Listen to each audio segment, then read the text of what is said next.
Berjumpa lagi dalam program Merawat Jiwa. Saat ini kita akan bersama-sama membaca Sabda Tuhan yang diambil dari Kejadian 36 ayatnya 20 sampai dengan 43. Demikianlah Sabda Tuhan. Keturunan Seir. Inilah anak-anak Seir, orang Hori, penduduk negeri itu: Lotan, Sobal, Sibeon, Ana, Dishon, Eser, Disyan. Itulah kepala-kepala kaum orang Hori, anak-anak Seir di tanah Edom.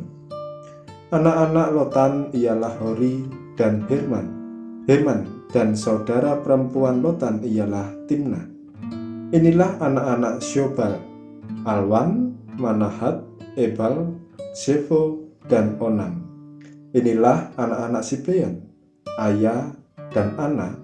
Ana inilah yang menemui mata-mata air panas di padang gurun ketika ia sedang mengembalakan keledai Sibeon ayahnya itu. Inilah anak-anak Ana: Dishon dan Oholibama, anak perempuan Ana. Inilah anak-anak Dishon: Hemdan, Esiban, Yitran, dan Geran.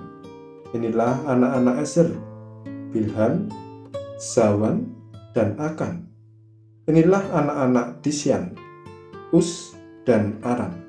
Itulah kepala-kepala kaum orang Hori, kepala kaum Lotan, kepala kaum Sobal, kepala kaum Sibeon, kepala kaum Ana, kepala kaum Dishon, kepala kaum Eser, dan kepala kaum Disyan.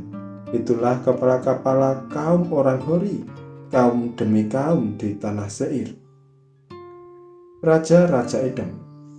Inilah raja-raja yang memerintah di tanah Edom sebelum ada seorang raja memerintah atas orang Israel. Di Edom yang memerintah ialah Bela bin Beor, dan kotanya bernama Dinhaba. Setelah Bela mati, Yobab bin Zerah dari Bosra menjadi raja menggantikan dia. Setelah Yobab mati, Husyam dari negeri orang Teman menjadi raja menggantikan dia. Setelah Husyam mati, Hadad bin Bedad menjadi raja menggantikan dia. Dialah yang memukul kalah orang Median di daerah Moab, dan kotanya bernama Awit. Setelah Hadad mati, Samla dari Masreka menjadi raja menggantikan dia. Setelah Samla mati, Saul dari Rehobot yang di pinggir sungai menjadi raja menggantikan dia. Setelah Saul mati, Baal Hanan bin Akbor menjadi raja menggantikan dia. Setelah Baal Hanan bin Akbor mati, Hadar menjadi raja menggantikan dia.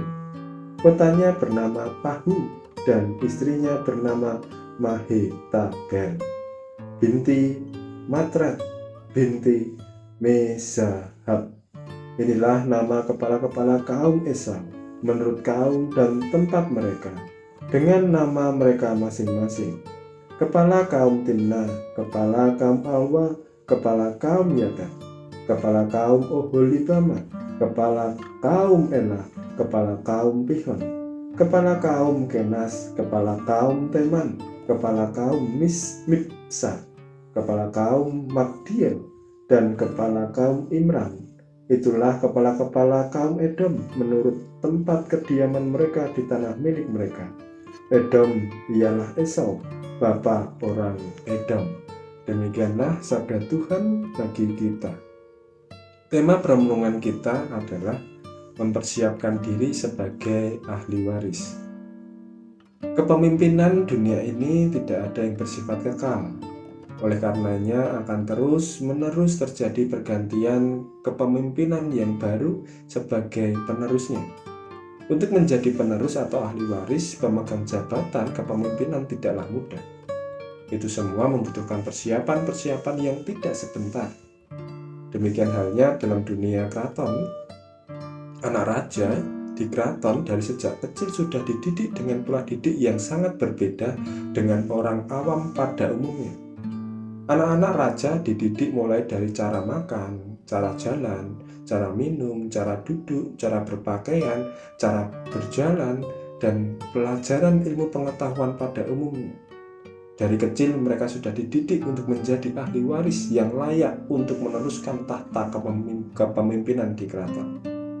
Hal yang sama terjadi pada masa kerajaan di masa Esau. Pergantian kepemimpinan terus terjadi oleh karena banyak faktor. Di Edom saat itu setiap raja yang mati langsung digantikan keturunan atau orang yang berhak menduduki tahta kerajaan. Dan dari masa ke masa selalu ada alih generasi. Saat Bela bin Beor mati, maka Bela digantikan Yobab bin Zerah. Saat Yobab mati, digantikan oleh Husyam. Demikian seterusnya. Sebagai orang Kristen yang percaya kepada Yesus Kristus, apakah kita juga sadar akan posisi kita sebagai siapa? Jika kita merujuk pada Galatia 4 ayat 7, jadi kamu bukan lagi hamba, melainkan anak.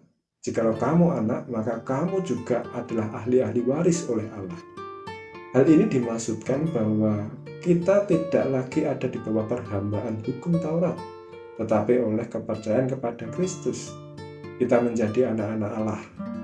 Dengan percaya kepada Kristus, kita diterima oleh Allah dan diangkat menjadi anak olehnya. Dan sebagai ahli waris kerajaan Allah yang menerima warisan surgawi, kesadaran sebagai ahli waris tentunya semakin menyadarkan kita untuk mempersiapkan diri sejak dini.